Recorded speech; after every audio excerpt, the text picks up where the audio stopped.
जी ने कहा कि धारावी का प्रोजेक्ट रद्द कर देंगे। अरे भैया, रद्द करने के सिवा और स्टे देने के सिवा उनको कुछ आता है क्या? 2.5 साल में तो सब मेट्रो को भी स्टे दिया था, कारशेड को भी स्टे दिया था, कोस्टल को भी स्टे दिया था, नागपुर मुंबई समृद्धि को भी स्टे दिया था, जलयुक्त शिवार को भी स्टे दिया था।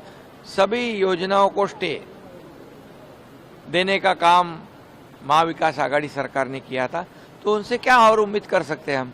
धारावी जो है, 1-2 लाख लोग रहते वहाँ पर, कीचड़ में, गंदे नाले में, आजू बाजू में इतनी गंदगी है, उसमें रहते। खुद तो बड़े बड़े बंगले में रहते हो और गरीबों को कीचड़ में रखते हो। लेकिन गरीबों ने वहाँ के सोचना चाहिए। उसमें 1-2 लाख घर, इन्होंने तो सिर्फ क्वालिफाई होने वाले को घर देने की बात की थी। हमारी सरकार ने तो हाउसिंग फॉर ऑल, सभी लोगों को घर देने का ऐलान कर दिया है और वहाँ वैसे निर्णय लिया है।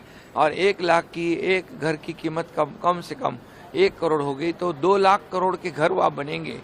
वहाँ पर ये महाविकास आघाड़ी ने जो पहले बिल्डर को छूट दी थी, उसमें हम कैपिंग कर दिया है, टीडीआर में कैपिंग कर दिया है, सबको घर देने की जिम्मेदारी दी हुई है। और इसलिए ये जो पहले तो वही डेवलपर से उनकी जमती थी, अब क्यों नहीं जम रही है? क्या सौदा क्या कहते हैं उसको, अजीत पवार ने मैच फिक्सिंग खत्म हो गया।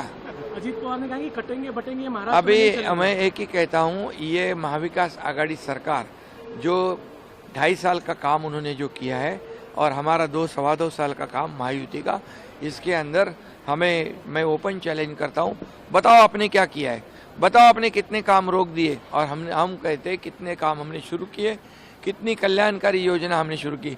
मुख्यमंत्री माझी लाडली बहन योजना शुरू हमने की, उसको विरोध किया, अभी हमें फॉलो कर रहे हैं, हमारी सब योजनाएं ढाप रहे हैं, हमारे सब योजनाओं की नकल कर रहे हैं।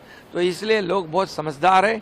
मेरी लाडली बहना, लाडले भाई, लाडले किसानों को कर्ज माफ करने का निर्णय लिया, उन्होंने भी लिया, और ये हमारे पीछे पीछे दौड़ रहे और हमारी कॉपी कर रहे। इसलिए लोग को पता है ये देने वाले नहीं, ये प्रिंटिंग मिस्टेक वाले लोग हैं। यहाँ पर जब राजस्थान में, कर्नाटक में, हिमाचल में योजना शुरू कर दी, जीत गए और बाद में कहते पैसे नहीं है, केंद्र से पैसे मांगते। ये झूठे लोग हैं, मकार लोग हैं, ये फरेबी लोग हैं और जनता इन पर भरोसा नहीं करेगी।